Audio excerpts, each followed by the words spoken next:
Cricket Ireland তারা সাফ জানিয়ে দিয়েছে তারা ভারতে গিয়ে খেলবে না এবং তাদের ম্যাচগুলো যেন শ্রীলঙ্কাতেই রাখা হয়। তবে এবার আসন্ন টি-20 বিশ্বকাপ নিয়ে তৈরি হওয়া জটিলতায় নিজেদের অবস্থান স্পষ্ট করেছে ক্রিকেট আয়ারল্যান্ড। সাফ জানিয়ে দিয়েছে তারা গ্রুপ পর্বের ম্যাচ খেলতে কোনোভাবেই ভারতে যাবে না। আয়ারল্যান্ড ক্রিকেট বোর্ডের দাবি, আইসিসি তাদের নিশ্চিত করেছে যে তাদের ম্যাচগুলো শ্রীলঙ্কা থেকে সরানো হবে না। ভারতে গিয়ে বিশ্বকাপ খেলবে না আয়ারল্যান্ডও। আসন্ন টি-20 বিশ্বকাপ শুরুর আগেই মাঠের লড়াইয়ের চেয়েও বড় লড়াই শুরু হয়েছে টেবিলের আলোচনায়। বর্তমান পরিস্থিতিতে টাইগারদের ভারতে পাঠানো নিয়ে বড় ধরনের আপত্তির কথা জানিয়েছে বাংলাদেশ ক্রিকেট বোর্ড।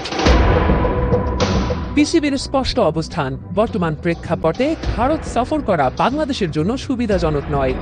এই সংকট কাটাতে ঢাকায় আইসিসির প্রতিনিধিদের সাথে জরুরি বৈঠকে বসেছিল পিসিবি। সেখানে উপস্থিত ছিলেন বোর্ড সভাপতি মোহাম্মদ আমিনুল ইসলাম এবং ক্রিকেট অপারেশনস কমিটির চেয়ারম্যান নাজমুল আবেদিন সহ শীর্ষ কর্মকর্তারা। পিসিবি আইসিসিকে প্রস্তাব দিয়েছে লজিস্টিক ঝামেলা এবং পরিস্থিতি বিবেচনায় বাংলাদেশকে যেন অন্য কোনো গ্রুপে সরিয়ে নেওয়া হয়। অর্থাৎ টাইগাররা চাচ্ছে ভারতের পরিবর্তে অন্য কোথাও তাদের ম্যাচগুলো খেলতে।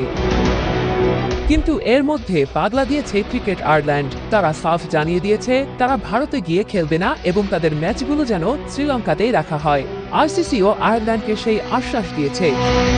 কিন্তু প্রশ্ন উঠছে এখানেই, আয়ারল্যান্ডকে বিশেষ সুবিধা দেওয়া হলে বাংলাদেশের যৌক্তিক দাবি কেন মানা হবে না?